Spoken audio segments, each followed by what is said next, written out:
She don't pick up. I don't know. Should she? What do you think she should do? We're on the green. Well, hold on. I got to cut you off right now. Okay. We got something I got to do here. Van says we're live, everybody. Happy Monday to everybody out there. I look a little blurry on my theme. That's okay. I think it kind of sharp on mine.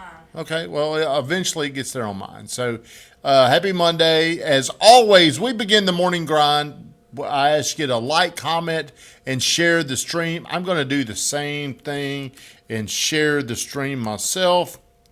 And as I do this, I'm going to go around the room and ask everybody, let's force our conscious mind to find something to be thankful for. So I'm going to start with you, Allie.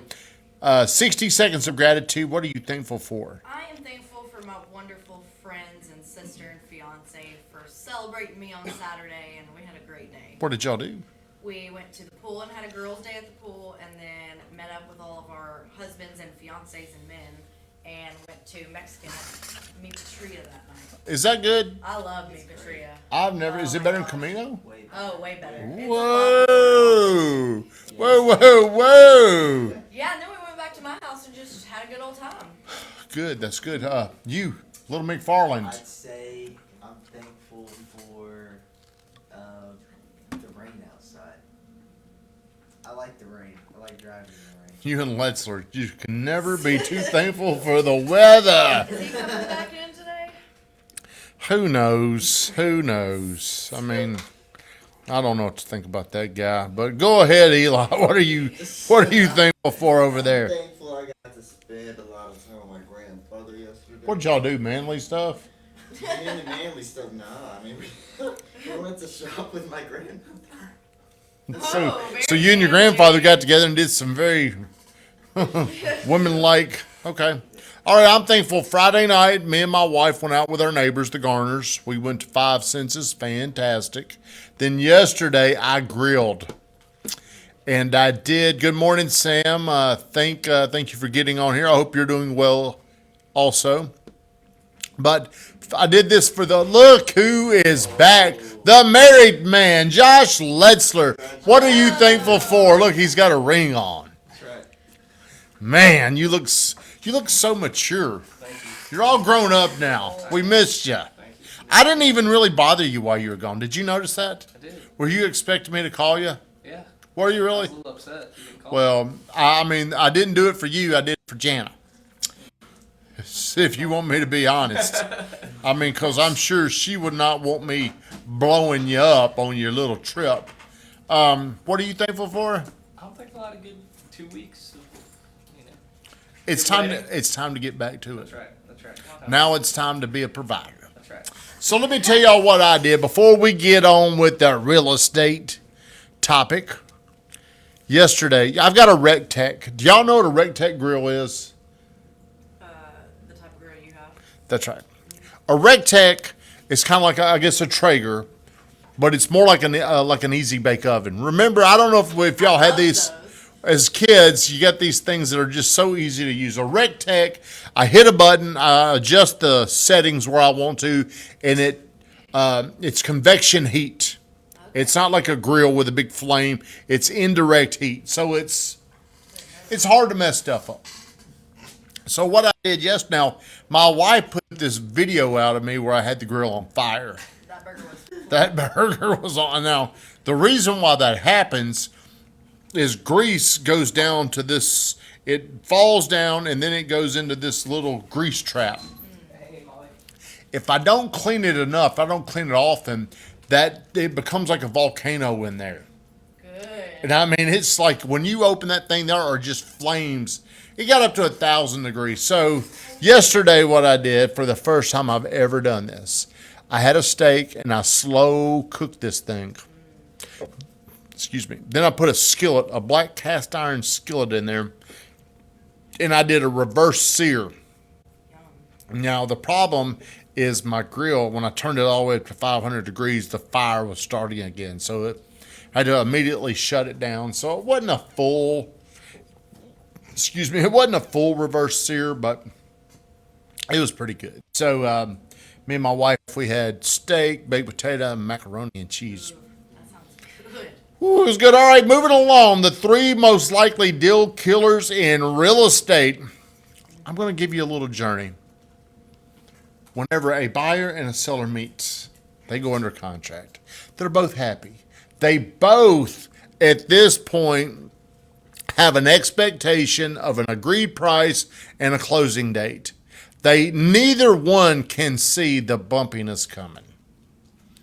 We're both singing. We're both happy. Sometimes, well, not always, but let's go into pretend land and say the buyer got what they want, the seller got what they want. We're moving along. The first turbulent time, there's going to be 3 turbulent times in this deal. The first one it's going to be the home inspection, and that's going to be scheduled within. It's got to be done, and all the information's got to get back within what 10 days. That's usually 7 to 10. 7 to 10 days. And the home inspection is going to come to a surprise to both people, because if we were to put our home on the market, there's going to be things. There's always something. There's going to be things. There's going to be home maintenance things that I've been there almost 3 years now. I didn't see this. When a house is made or built, it's built with people, and we're not perfect. And then we use imperfect materials. So there's just going to be mistakes. So whenever you go through this, whatever comes back, the findings are always stressful. The buyer feels like, this has got to be fixed. And the seller feels like, well, nothing's wrong with my house. We get through that. The next stage that could add a lot of stress would be an appraisal. Most people at that particular time of contract do not think we're going to have an appraisal issue. Sometimes maybe the listing agent is sitting there thinking, man, I'm worried about an appraisal. You better have 3 comps where you can show that appraiser, just in case it comes back in low. But every time there's an appraisal done, you're never going to have this exact scientific formula where if you do an appraisal, you do one and you do one. There's no way everybody's going to come back with the same thing. It's always going to be different. You could have 10 guys or gals go out there. I would be surprised if there was more than 2 or 3 that came back the same exact, because it's an opinion. So once you get through that, a lot of people probably assume wrong that, hey, we're moving forward. This deal is done. The most dangerous time for a seller is number 3. That's at the end of the deal. If I'm a loan officer and you're buying a house and you're getting a loan, you've sitting here and I've collected all your information. But I am going to send your information through this automated underwriting system. And if it goes through, I'm not going to really question you. It doesn't get questioned until the seller has packed up, moved out. And then I've got my man, my auditor. The final underwriter, Josh, is in there. I like your shirt right there. You're wearing your little shirt. I like it. He is now going to verify all the things that you said. What if we missed something? The most dangerous time for a seller is the last 48 minutes to clear to close happens. I have seen deals unexpectedly get snagged at the very end. Sometimes you can get them worked out. Sometimes they're deal killers, but it does happen. So if you're in a deal, you do not know. You do not need to move out of your house unless you're going to anyway, until you hear the words clear to close. That means this. It's gone through the final test. All the information you provided, we have documented. We've looked. We've even called Michelle to make sure you still work here the day of closing. We have lost a deal on the last day whenever the loan officer, or not the loan officer, but the lending institution had somebody call, and it's called a verification of employment. Does Josh Letzler still work there? No. He quit 2 weeks ago. That happens. You'd be surprised. Hey, maybe old Josh went out and got a little, maybe he also went out and bought some furniture. Maybe they're looking at his credit and it went down like right before. So at the end, you're not out of the woods until you hear this word, clear to close. Going back through this, Home inspection comes first, followed by the appraisal, and the last and most important is we're going to verify everything until you hear the words clear to close. Deal ain't done. Van Grattan, shut us down, please.